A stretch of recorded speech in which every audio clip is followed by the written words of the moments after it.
The textiles are determined about 3 seasons in advance of what the designer's designing for. So that's why when you walk into a department store and you see, gee, everything on this floor looks about the same. That will be one of the dictums in terms of what a designer can do, but in terms of their own, the silhouettes and the proportions of their clothes, they're really on their own, and there are those who lead, and there are those who follow.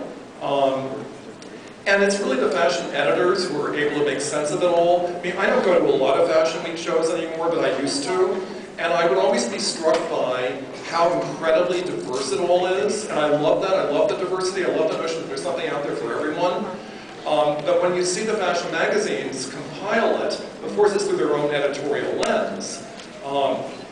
It looks so much narrower than it is. But I have to tell you too, I laugh out loud. If you put all the magazines together, Vogue, Elle, Harper's Bazaar, Marie Claire, they all contradict each other. You know, it's the mini. No, it's the pencil skirt, which by definition is longer. It's the exuberant cardigan. No, it's the fitted jacket. I mean, it's just because it is so diverse. So I say this to everyone all the time: know what you like, know what looks good on you, and keep doing it.